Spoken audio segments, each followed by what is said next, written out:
안녕하세요. 오늘은 8월 21일 월요일입니다. 거짓 선지자. 예레미야 23장 9절부터 22절까지 말씀입니다.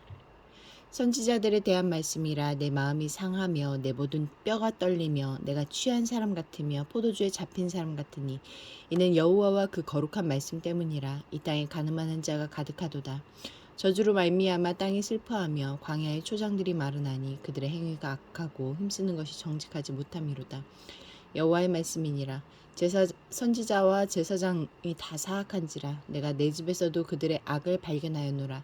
그러므로 그들의 길이 그들에게 어두운 가운데 미끄러운 곳과 같이 되고 그들이 밀어냄을 당하여 그 길에 엎드러질 것이라.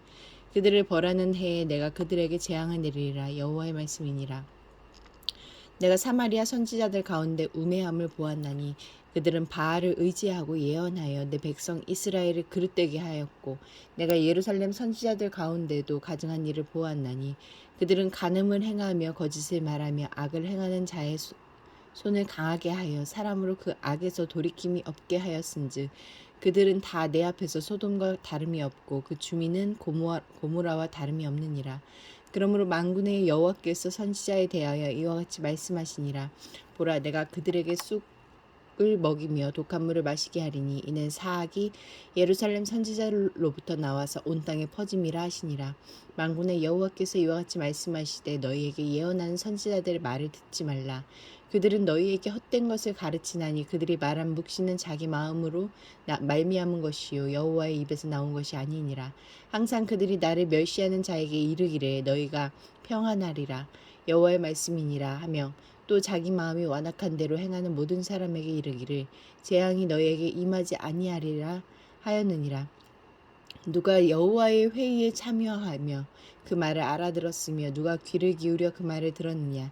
보라, 여호와의 노여움이 일어나 폭풍과 회오리 바람처럼 악인의 머리를 칠 것이라. 여호와의 진노가 내 마음을 뜻하는 바를 행하여 이루기까지는 그치지 아니하나니 너희가 끝날에 그것을 완전히 깨달으리라. 이 선지자들은 내가 보내지 아니하였어도 다름질하며 내가 그들에게 이르지 아니하였어도 예언하였은즉 그들이 만일 나의 회의에 참여하였더라면 내 백성에게 내 말을 들려서 그들을 악한 길과 악한 행위에서 돌이키게 하였으리라. 11절과 14절 말씀에서 하나님은 어떤 분입니까? 사람의 일거수일투족을 살피십니다.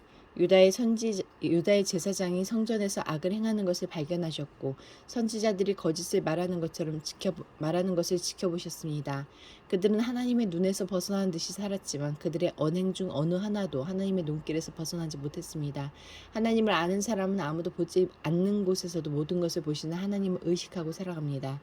9절부터 12절까지 말씀에서 나에게 주시는 교훈은 무엇입니까?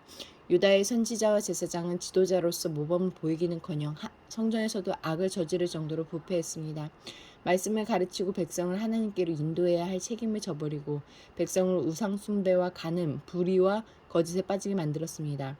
그렇게 하나님의 아름다운 땅은 어둡고 황폐한 곳으로 전락시켰습니다. 이 모든 비극은 지도자들이 타락하여 하나님의 말씀을 제대로 선포하지도 가르치지도 않은 데서 시작되었습니다. 개인의 교회와 사회의 미래를 밝히는 일은 다시 하나님의 말씀을 제대로 가르치고 배우는 것입니다. 13절부터 15절까지 말씀에서 나에게 주시는 교훈은 무엇입니까? 남유다는 먼저 심판받은 북이스라엘의 역사에서 교훈을 받았어야 합니다. 하지만 유다의 선지자들은 오히려 이스라엘 선지자들의 그릇된 선택과 행동을 따라갔습니다. 그 결과 북이스라엘이 당한 역사를 되풀이할 것이라는 경고를 받습니다. 역사는 하나님의 자녀를 향한 하나님의 교훈이요 길잡이입니다. 지난 일과 역사를 보며 하나님을 보고 배울 수 있다면 그것이 지혜요 믿음입니다. 16절부터 22절까지 말씀에서 나에게 주시는 교훈은 무엇입니까? 거짓 선지자의 특징은 자기 말을 하는 것입니다. 백성이 어떠한 죄를 저지르고 있는지는 도무지 관심이 없습니다. 단지 듣기 원하는 말을 해서 인기를 끌고 자기 자리를 보존하려고만 합니다. 그럼 그들에게 천상에서 선포되는 하나님의 말씀은 아무 의미가 없습니다. 그들의 말은 죄인들의 말을 더욱 완악하게 만들어 엄중한 하나님의 심판에 가까워지게 할 뿐입니다. 말씀을 전하는 자는 두려운 마음을 가지고 하나님의 말씀을 순전하게 전하기 위해 온 힘을 쏟아야 합니다. 기도하시겠습니다. 공동체를 위해서는 다시 하나님의 말씀이 온전히 선포되고 그 말씀 앞에 순종하는 교회 되게 하소서. 열방을 위해서는 미얀마 카친 침례교 지도자의 석방을 촉구하는 목소리가 높아지고 있다. 무고하게 잡혀있는 인사들이 석방되고 카친족 교회들이 핍박 속에서도 민주화를 위해 필사적으로 싸울 수 있도록 함께 기도하시겠습니다.